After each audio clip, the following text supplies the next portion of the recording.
Selamat pagi, selamat siang, selamat sore, selamat malam, kapanpun teman-teman menonton video ini. Kembali lagi bersama Dr. Amarta. Ini kekacauan di mana-mana ya. Bukan hanya di saham di Indonesia ya, saham di US, bahkan di kripto juga ya. Terus kemarin yang lagi hangat-hangatnya itu adalah Luna dan UST. Pertama-tama izinkan saya mengucapkan turut berduka cita terlebih dahulu ya. Ini bukan hanya kehilangan uang ya, ini ada yang kehilangan nyawanya. Sampai video ini saya rekam, ada 8 orang sudah melakukan upaya bunuh diri dan ada yang sudah meninggal dunia karena menaruh terlalu besar investasi mereka di kripto, di Luna ini terutama. Pesan-pesan yang muncul juga sangat menyedihkan ya. Ada yang sampai berpamitan kepada anak, istri, kepada orang tuanya gitu, karena sudah menghabiskan seluruh tabungan pensiunnya. Bahkan ada yang menjual rumah, menjual kendaraan demi mempertaruhkan semuanya di Luna. Ini gimana ya teman-teman ya? Kalau kita mau berinvestasi ya, memang ya, kalau kita mau berinvestasi itu ibaratnya kita menaiki sebuah kendaraan. Artinya kan tujuannya mungkin sama ya, kan ingin kebebasan finansial, punya uang yang cukup untuk bisa pensiun dengan tenang dan nggak perlu bekerja lagi kan gitu. Tapi kendaraannya ini yang berbeda-beda gitu loh. Ya mungkin kalau kita masih pemula, masih baru belajar, nggak apa-apa lah naik sepeda kan, sepeda gayung ya, sepeda manual, kita kayuh dengan pelan-pelan itu. Nah nanti kalau memang sudah ngerasa udah ada peningkatan, sudah lebih percaya diri lah, baru nanti bisa naik, mungkin upgrade ke sepeda motor dulu ya, sepeda motor. Nanti lama-kelamaan seiring bertambahnya usia, semakin dewasa kan, nanti tanggungannya bukan hanya diri kita sendiri, ada anak, ada istri, ya mungkin harus upgrade ke mobil. Nah ini harus diperhatikan ya. Kalau kita berinvestasi juga seperti itu. Jadi awal-awalnya kan pelan-pelan dulu, nanti sudah mulai berani, baru nanti kita pilih investasi yang memang volatilitasnya lebih tinggi lah, yang lebih kencang sedikit, lebih ngebut. Misalnya kita upgrade dari level 1, level 2, level 3 investasi yang pernah saya jelaskan di video yang ini. Nanti setelah kita upgrade kecepatannya itu ya harus hati-hati juga itu loh. Karena kan nggak semua kendaraan investasi itu bisa selamat sampai tujuan itu loh. Nggak semuanya bisa. Makanya kan dari dulu sering diajarkan kita untuk melakukan diversifikasi ya.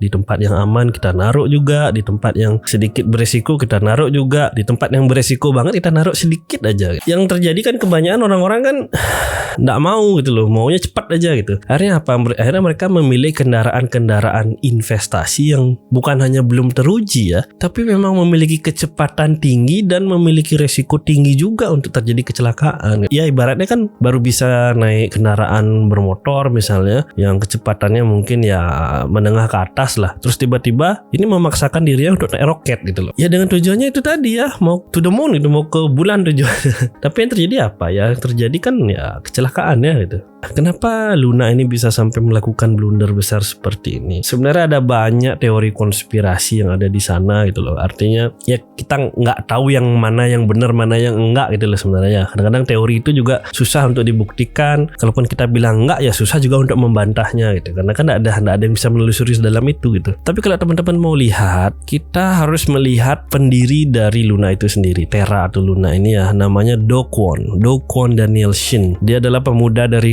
Korsel yang memang seorang lulusan dari Stanford University, sempat masuk Forbes 30 under 30 juga ya pada tahun 2019 gitu. Kita bisa melihat loh orangnya seperti apa gitu. Kita bisa menarik pelajaran juga untuk apa yang harus kita hindari gitu loh. Teman-teman bisa lihat kan pada 25 November 2021 dia pernah diberi peringatan. Bukan diberi peringatan sih, diberi sedikit gambaran oleh beberapa orang ya, beberapa pakar lah istilahnya ya, tentang kelemahan-kelemahan dari Terra itu dan serangan-serangan yang bisa dilakukan. Luna ini kan dia peg dengan UST ya, 1:1. Ya UST ini kan digadang-gadang sebagai sebuah apa ya, stable coin ya. Jadi harganya akan selalu $1, 1 USD sama $1. Itu aja sudah stable coin itu sebenarnya konsepnya ya cukup berbahaya juga teman-teman. Nggak ada yang seperti itu. Bahkan konsep $1 adalah $1 sendiri adalah suatu konsep yang sudah ketinggalan banget. Teman-teman harus tahu dulu US dollar itu dulu ya, ini cerita sejarah ya. Jadi $1 itu memang di backing oleh satu goal gitu. Jadi berapa banyak cadangan emas yang ada di Fort Knox di Amerika, segitu dia boleh mencetak USD gitu. Ya waktu itu kan seluruh apa ya, negara aliansi menaruh uang di Fort Knox, disimpan di Amerika kan gitu, dengan konsensus bersama bahwa mereka akan berbelanja menggunakan US dollar yang dibackingin oleh emas-emas itu gitu. Tetapi dalam perjalanannya ya gimana ya, US dollar akhirnya mau nggak mau mencetak uang gitu, mencetak uang lebih banyak daripada jaminan emas yang ada di sana. Sampai hampir perang ya waktu itu, Prancis datang membawa armada lautnya untuk menyerang Amerika dulu, ini sejarahnya loh, untuk menagih emas mereka tersebut. Ya inilah konsep dari di backing 1:1 itu sangat susah sekali. Ini berlaku untuk semua stablecoin ya, Tether, USDT juga, USDC juga harus hati-hati gitu. Susah untuk mendapatkan konsep 1:1 seperti itu. Nah yang terjadi apa? Kan kemarin orang-orang begitu percaya pada USD sampai akhirnya menganggap USD itu tempat parkir uang yang bagus gitu loh. Nah, Do Kwon saat diperingatkan mengenai hal tersebut, dia bukannya apa ya, mungkin karena apa ya, kalau orang udah terlalu merasa di atas angin, terlalu jumawa lah istilahnya, akhirnya malah menghina balik orang tersebut gitu loh. Probably the most retarded thread I've read this decade. Mungkin ini adalah thread paling bodoh yang pernah saya baca di dekade ini. Silence is perfectly acceptable option if stupid. Jadi lebih baik Anda diam daripada Anda bodoh gitu, katanya dia ya gitu. Terus dia bahkan menantang billionaires in my following, go ahead, see what happen. Jadi dia menantang teori yang diberikan tersebut dan bahkan menantang para bilioner yang memfollow dia di Twitter ya untuk mencoba melakukan hal tersebut gitu. Teman-teman harus tahu ada ada beberapa hal di dunia maya yang tidak boleh kita lakukan. Yang pertama adalah kita tidak boleh menghina orang sembarangan. Hal kedua yang tidak boleh dilakukan adalah kita tidak boleh menghina bilioner di dunia maya secara sembarangan gitu loh. Dua hal itu harus dipegang tuh. Akhirnya apa? Ini beneran terjadi. Jadi ada orang yang menyerang USD. Jadi dia melakukan apa ya, penarikan agar USD itu tidak liquid. Penarikan pertama itu sekitar 350 million USD. Jadi 350 juta dolar ya dilakukan penarikan. Yang terjadi apa? Yang terjadi akhirnya trade itu di-froze, terpaksa di-froze, dilakukan pembekuan karena kan udah nggak liquid lagi karena ada orang yang melakukan penarikan terlalu berlebihan seperti itu. Kemudian setelah dilakukan frozen trade itu, orang tersebut malah melakukan lagi penarikan sampai 650 million USD gitu loh. Dia melakukan offload di Binance kalau nggak salah pada waktu itu. Jadi totalnya itu hampir 850 million ya, 850 juta USD. Itu hampir 1 billion US dollar ya, itu hampir 14 triliun loh. Akhirnya apa? Akhirnya ya karena ini adalah sebuah mata uang ya, bukan semua. Karena ini adalah sebuah komoditas yang based on trust. Ini kan ini berbasis kepercayaan orang-orang. Dengan adanya serangan-serangan seperti itu, harga turun. Orang-orang mulai khawatir. Orang-orang khawatir ikut menjual dan harganya jadi lebih turun lagi. Jadi kayak ada spiral of death sih dibilang kan waktu itu, spiral kematian. Ya itu terkait juga dengan harga Bitcoin kemarin dari 42.000 USD turun jadi 31.000 USD ya, sampai hari ini ya 30.000 USD jadi ya turunnya. Saya nggak tahu ini siapa yang melakukan, kita bahkan mungkin nggak akan tahu siapa yang akan melakukannya gitu loh. Tapi total diperkirakan ada 1,5 billion, 1,5 miliar USD yang nggak ketahuan hilang kemana.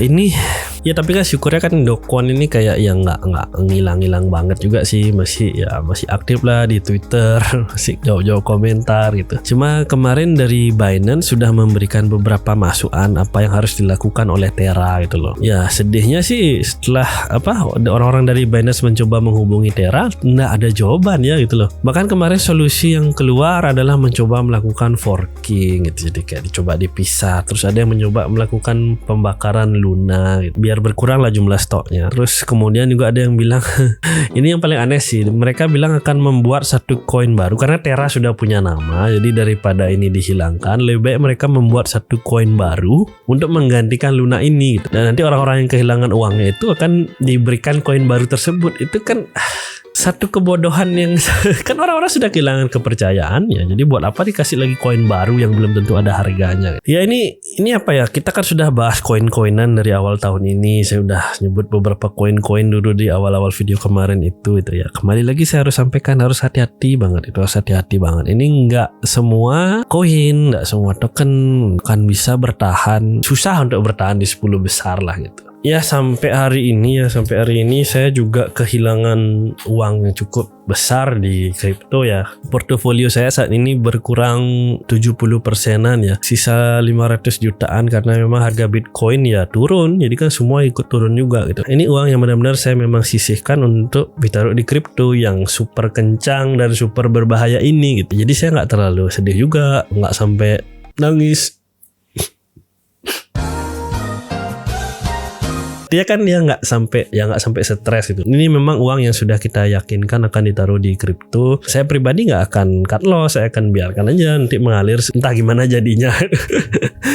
Jadi teman-teman yang mau ikutin, yang mau tahu gimana akhirnya dari cerita kripto ini nanti, jangan lupa like dan subscribe ya gitu. Saya pasti update kok, saya pasti update tentang ini. Untuk kripto sendiri, sebagian besar kripto yang ada di tabungan saya ini adalah hasil dari mining. Jadi nggak semuanya hasil dari saya beli ya. Ini ada beberapa sih yang DCA, tapi sebagian besar emang dari mining. Karena saya masih melakukan mining sampai hari ini ya. Gitu. Saya nyari VGA yang bekas, yang second untuk dipakai mesin mining. Gitu. Ya sekali lagi saya sampaikan teman-teman, jangan putus asa. Pokoknya jangan sampai ini jadi sebuah hal yang benar-benar bikin teman-teman depresi. Gitu. Di luar sana masih banyak orang yang mencintai Anda, masih banyak hal yang bisa kita lakukan. Ini kehilangan seperti ini kita masih ada kesempatan untuk nyari lagi lah gitu. Yang penting jangan sampai Anda melakukan hal-hal yang nekat, apalagi sampai bunuh diri itu. Jangan ya, itu sesuatu yang irreversible, yang tidak bisa dikembali lagi lah istilahnya, tidak bisa diperbaiki lagi. Kalau cuma kehilangan uang masih bisa diperbaiki kok. Ya, tetap sehat, tetap semangat biar kita bisa ketemu di video berikutnya. Dadah.